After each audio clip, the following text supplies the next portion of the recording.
Flash flood watch in effect through late tonight.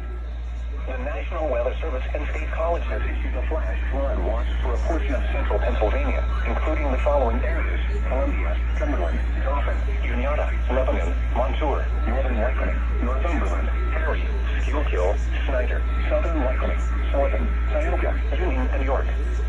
Through late tonight, excessive rain from multiple thunderstorms. Rainfall could total 2 to 3 inches in some locations. You should monitor later forecasts and be prepared to take action should flash flood warnings be issued.